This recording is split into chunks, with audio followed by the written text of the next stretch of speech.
para pendengar rekan rau di mana saja kita berada. Salah satu sifat yang tercela adalah sifat nifak. Orangnya disebut dengan munafik. Ini adalah salah satu penyakit yang sangat berbahaya. Jika kita tidak tangani dengan segera, akan mengakibatkan para penderitanya binasa. Penyakit ini penyakit hati, penyakit yang amat menjijikkan dan mengakibatkan penyimpangan yang amat buruk. Seorang muslim sejatinya tentu harus mewaspadai penyakit yang sangat akut ini. Hanya saja terkadang seorang muslim tidak menyadari bahwa ternyata ia telah terjangkit penyakit nifak. Ia sudah termasuk golongan munafik. Terutama nifak yang bersifat lahiriah. Apa itu nifak?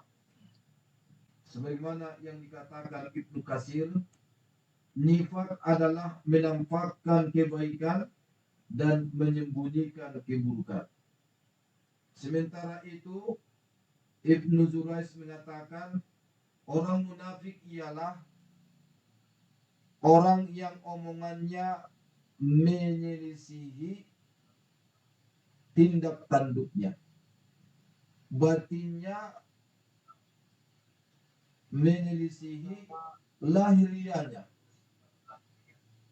tempat masuknya menyelisihi tempat keluarnya, dan kehadirannya menyelisihi ketidakadaannya. Oleh karena itu, saudaraku, sifat munafik ini harus kita hindarkan dari diri kita. Apa tanda-tanda kemunafikan?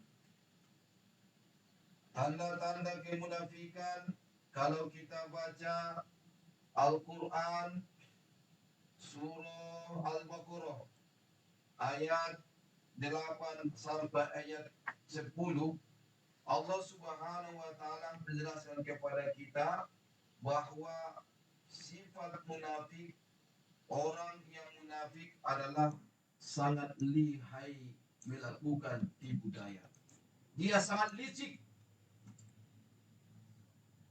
Wa minan nasi man yaqulu amanna billahi wa bil yawmil akhir wa ma hum bimu'minin yukhadi'una Allah wal ladzina amanu wa ma yakhda'una illa anfusahum wa ma yash'urun fi qulubihim maradun fazadahumullahu marada walahum azabun alimun bima kanu yakjibun. Orang munafik ini apabila dia dikatakan untuk beriman kepada Allah dan beriman kepada hari kiamat, hari kemudian, dikatakannya dia betul-betul beriman kepada Allah dan beriman kepada hari kemudian, tapi padahal dia itu sesungguhnya adalah orang-orang yang tidak beriman. Dia hendak membohongi Allah dan membohongi orang-orang yang beriman. Dia hendak menipu Allah dan menipu orang-orang yang beriman, padahal mereka hanyalah menipu dirinya sendiri, sedang mereka tidak sadar. Di hati mereka ada penyakit, lalu ditambah Allah lagi penyakitnya, dan bagi mereka siksa yang pedih disebabkan mereka berdusta. Yang kedua, orang munafik ini membuat kerusakan di muka bumi. Wa idza qila lahum la tufsidu fil ardh qalu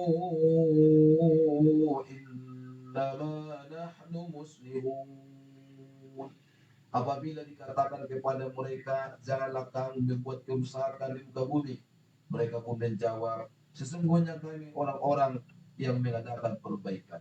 Ala innahum humul mufsiduna walakin la yash'urun. Ingatlah, sesungguhnya mereka itulah orang-orang yang membuat kerusakan, tetapi mereka tidak sadar. Mereka melakukan kerusakan di muka bumi, merusak alam, dan melakukan kebijakan-kebijakan yang menyakiti rakyat, yang menzolimi rakyat. Dia hanya mementingkan diri sendiri, lebih mengutamakan keuntungan daripada keuntungan rakyat, lebih memikirkan. Namanya pun kebijaksanaan, tak ada kebijaksanian. Di balik kebijaksanaan ternyata ada kebijaksanian. Di antara dikatakan itu rakyat, tapi dasarnya adalah rakyat yang diri sendiri. Itu baik di eksekutif, yudikatif, di pemerintahan, oknum pemerintah, oknum pembuat undang-undang legislator, dan juga para oknum penegak hukum. Mereka buat undang-undang, peraturan, keputusan menteri, keputusan presiden, peraturan yang sesuai dengan masing-masing. Tapi ternyata mereka membuat kerusakan. Tapi kalau ditanya, mereka akan mengatakan, kami lakukan ini adalah sebuah perbaikan, pembaharuan. Tapi nyatanya mereka adalah membuat kerusakan, menzolimi dirinya dan menzolimi rakyat dan masyarakat banyak. Tanda-tanda kemunafikan yang ketiga adalah bermuka dua. Berapa muka kita? Satu. Tapi ada mukanya dua. Ada juga yang cari muka. Sekali Ustaz. Makanya ketika pergi bekerja harus diingat bahwa mukanya, supaya nanti di tempat kerja jangan cari muka. Itu adalah tipe orang penjilat. Nauzubillah min dzalik. Bermuka dua. Itu Allah jelaskan dalam Al-Quran surah Al-Baqarah ayat 14. Wa idza laqul ladzina amanu qalu amanna. Dan apabila mereka berjumpa dengan orang-orang yang beriman, mereka mengatakan, kami telah beriman. Wa idza khalau ila syayatinihim qalu inna ma'akum innama nahnu mustahzi'un.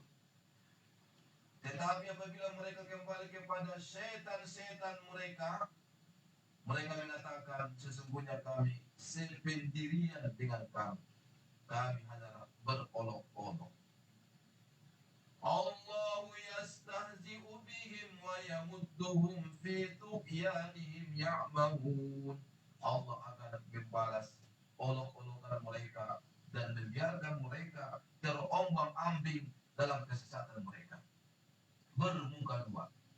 Di depan kita adalah kawan, tapi di belakang kita adalah lawan. Ini adalah musuh dalam selimut. Musuh dalam selimut. Hati-hati. Ini dalam kehidupan nyata ini banyak. Sikut menyikut, sikut kanan, sikut kiri, untuk dia bisa lebih dilihat oleh orang lain, seolah-olah dia adalah pahlawannya, seolah-olah dia melakukannya, tapi dilakukannya dengan kelicikan dan kemunafikannya, sehingga kawannya pun bisa terzalimi dan seolah-olah dia mengangkat derajatnya, tapi sebenarnya menghancurkan harga dirinya. Bermuka dua. Orang munafik itu bermuka dua.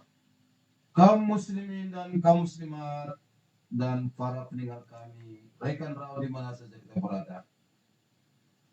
Orang yang munafik itu, apakah dia sholat? Sholat, tapi sholatnya malas. Apakah dia beramal? Beramal ria. Apakah orang munafik itu berzikir? Berzikir, tapi sedikit qalilan. Dalam Al-Quran surah An-Nisa ayat 142 Allah Subhanahu wa taala berfirman, Innal munafiqina yukhadi'una Allah wa huwa khadi'uhum wa huwa khadi'uhum wa idza qamu ila sholati qamu kusala. Sesungguhnya orang-orang munafik itu menipu Allah dan Allah akan membalas tipuan mereka. Wa idza qamu ila sholati qamu kusala. Dan apabila mereka berdiri untuk sholat, mereka berdiri dengan malas. Yura'unan nas.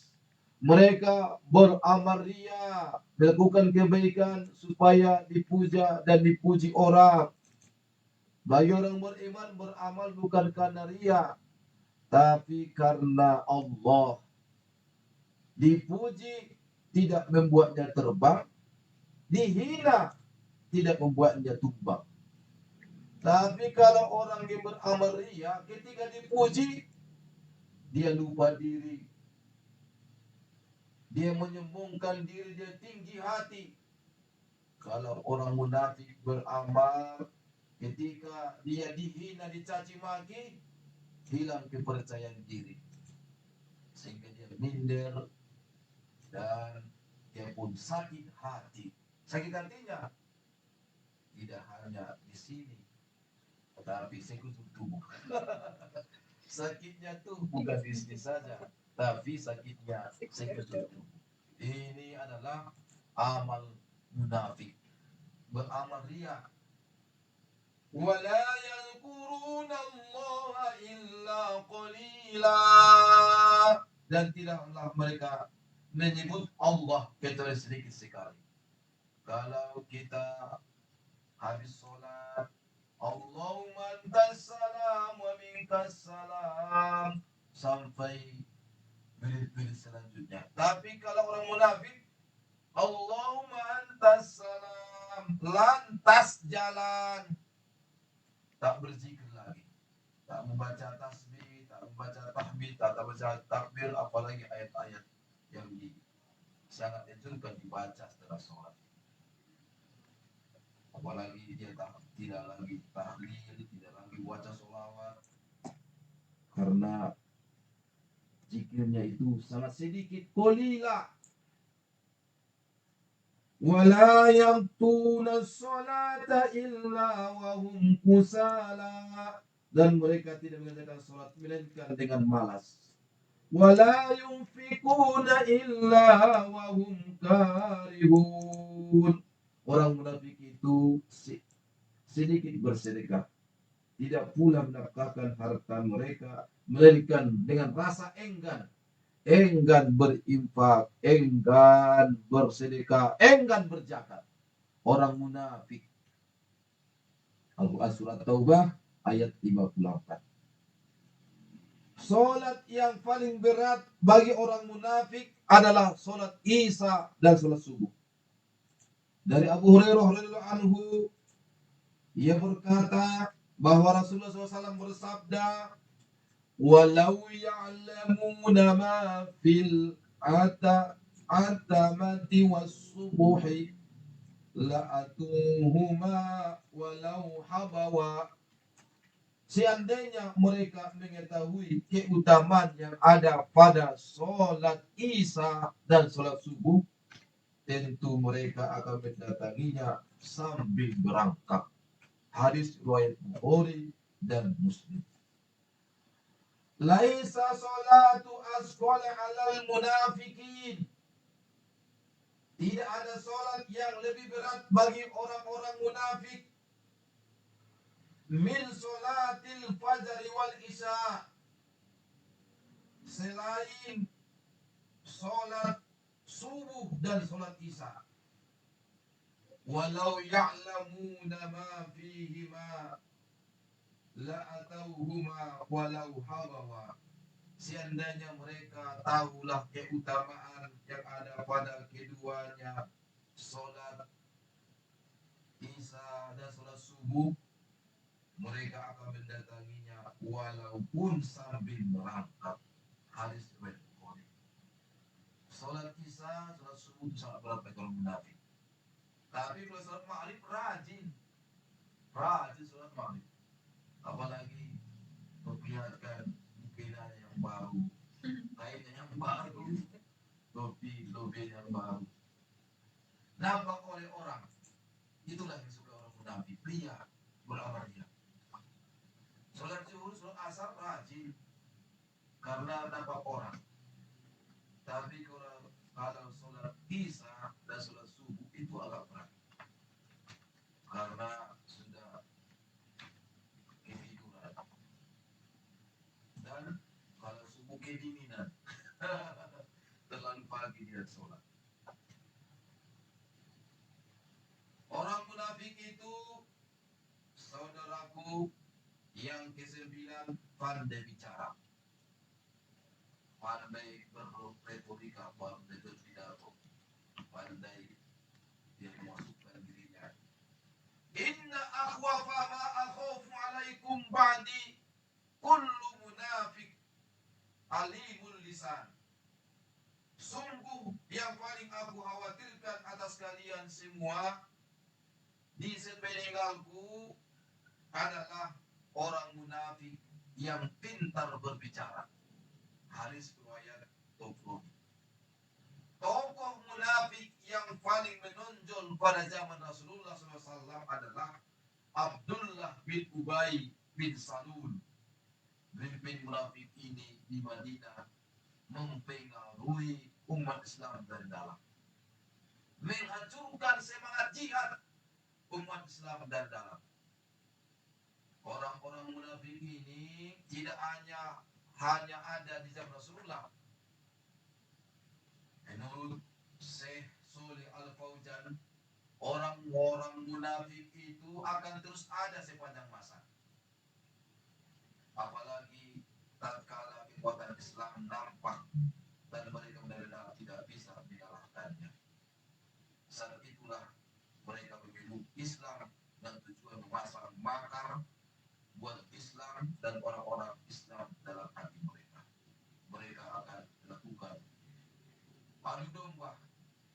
Mereka akan tanamkan faham-faham dan aliran-aliran sesat sehingga akidah, ibadah dan muamalah umat Islam pun jauh dari agama. Ini adalah ulah orang-orang munafik. Maka hati-hatilah kita atas perilaku munafik ini. Itu yang kita bacakan sebagian besar adalah dalam Al-Quran tanda-tanda munafik. Di dalam hadis Nabi kita Muhammad SAW, hadis riwayat Bukhari Muslim, yang bersumber dari Abdullah ibnu Amr radhiyallahu anhu, ada Nabi SAW bersabda, arba'um man kunna fihi kana munafiqun.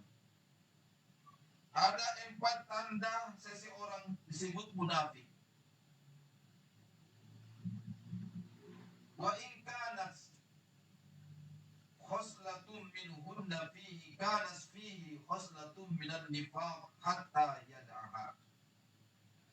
Jika salah satu perkara itu ada, itu berarti dia punya watak munafik sampai dia meninggalkannya. Tanda munafik yang 4 itu adalah jika ia berkata berdusta, ija haddasa kadzaba, wa ija wa'ada akhlafa, jika ia berjanji dia tidak menepati, wa ija khosoma fajar, jika ia berdebat ia berpaling dari kebenaran. Wa iza ahada godar.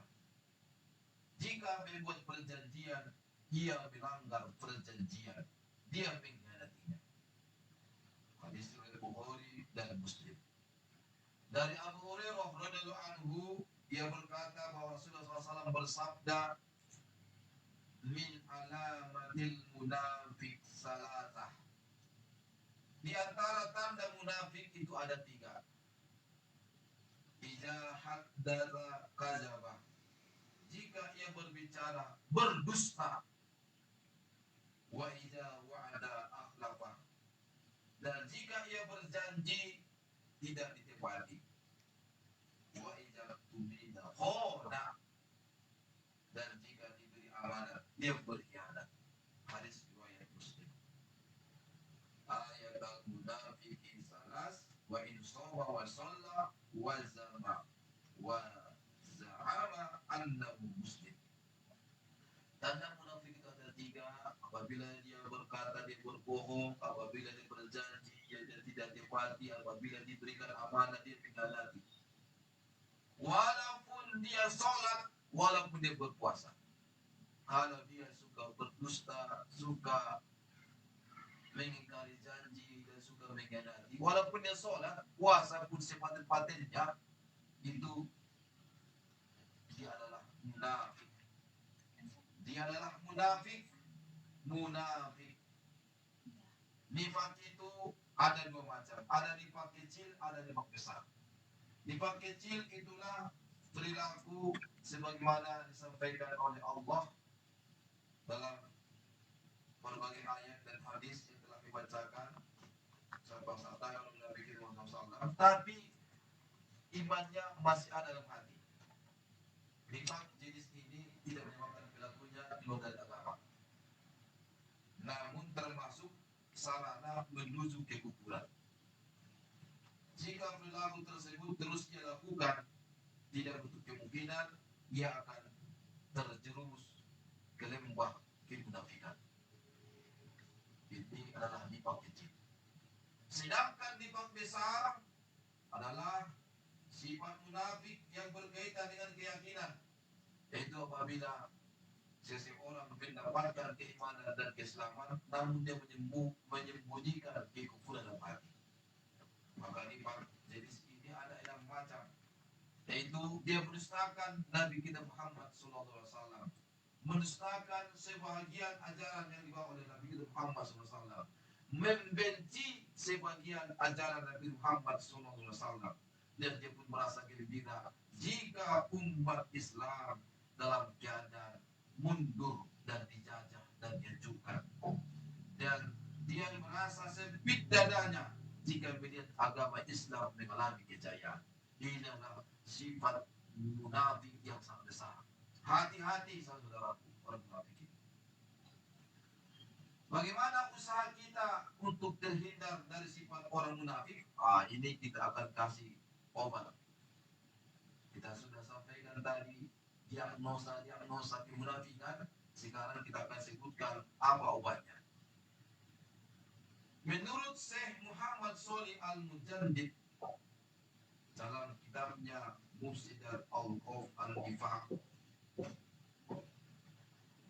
obatnya yang pertama adalah bersegera melaksanakan sholat jika waktunya telah tiba, dan berusaha mendapatkan takbitul ihram imam dalam sholat berjamaah. Dalam hadis dari Anas bin Malik radhiyallahu anhu, Rasulullah SAW bersabda, "Man shalla lillahi arba'ina yauman fi jama'ah yudrikul takbiratal ula kutibat lahu bara'atun minan nar wa bara'atun minan nifaq."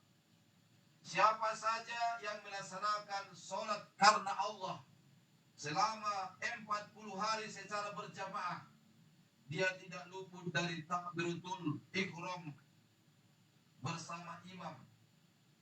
Takbir yang pertama, takbir imam, dia pun takbir langsung, maka ia akan dicatat terbebas dari api neraka dan terbebas dari kemunafikan. Maka obat yang paling ampuh dalam menghapus kemunafikan adalah melaksanakan sholat di awal waktu. Yang kedua, berakhlak yang baik. Selalulah berusaha untuk jujur, karena orang jujur rezekinya pun akan muncul. Selalulah berusaha menepati janji. Jika berjanji, ucapkanlah insya Allah. Itulah yang Allah sampaikan dalam Al-Quran surah Al-Kahfi. Wala taqulanna li syai'in inni fa'ilun dzalika ghadan illa ayyasha Allah. Jika kita berjanji, katakanlah insya Allah. Saudara-saudariku pendengar radio Raw FM yang sangat dibanggakan, obat daripada obat munafik yaitu melaksanakan sholat di awal waktu. Yang kedua yaitu berusaha memiliki akhlak yang baik, akhlak yang terpuji. Hindarkan dari akhlak yang tercela. Yang ketiga, bersedekahlah, karena sedekah itu adalah tanda bukti kita orang beriman. Yang keempat, menghidupkan sholat malam, karena dengan kita melaksanakan sholat malam, sholat tahajud, maka mahmuda, Allah akan tempatkan kita di tempat yang terpuji. Kemudian berjihad di jalan Allah. Dari Musa al-As'ari Rasulullah SAW bersabda, siapa yang mati dalam keadaan tidak pernah berperang dan tidak pernah terbetik dalam dirinya, maka ia mati di atas cabang kemunafikan. Hadis riwayat Muslim. Kemudian yang keenam, memperbanyak zikir, karena orang munafik itu zikirnya sedikit. Jika kita orang beriman, zikirnya banyak. Ka'ab radhiyallahu anhu mengatakan, orang yang memperbanyak zikir akan terlepas dari sifat nifaq, sifat munafik. Ibnu Qayyim rahimahullah dia menulis, sejatinya banyak berzikir merupakan jalan yang paling aman dari kemunafikan. Ibnu Taimiyah rahimahullah dia berkata, zikir bagi hati seperti air bagi ikan. Bagaimana kondisi ikan yang keluar dari air? Tentu dia akan mati. Zikir bagi hati seperti makanan bagi tubuh. Zikir berkurang, maka berkuranglah pula makanan dan imunitas hati kita. Maka berbanyaklah berzikir kepada Allah Subhanahu wa taala. Kemudian yang ketujuh, berbanyaklah berdoa. Allahumma inni a'udzubika minal faqri wal kufri wal fusuqi wasyiqaqi wan nifaq was-sum'ah war riya. Ya Allah, aku berlindung kepadamu dari kefakiran, kekufuran, kefasikan, kedurhakaan, kemunafikan, sumpah dan riya. Maka inilah saudaraku tips kita untuk menghindarkan kita daripada sifat munafik. Inilah obatnya. Diagnosa tadi tanda-tanda munafik itu sudah kita sebutkan. Tentu kita sampaikan juga obatnya. Mudah-mudahan sifat munafik ini jauh dari kita. Jadikanlah diri kita menjadi manusia beriman yang selalu setia dan tidak pernah mengkhianati. Amin amin ya rabbal alamin. Wallahu muwaffiq ila taufiq wal hidayah. Nasrullah fadlul qarib wa basyiril mu'minin. Assalamualaikum warahmatullahi wabarakatuh.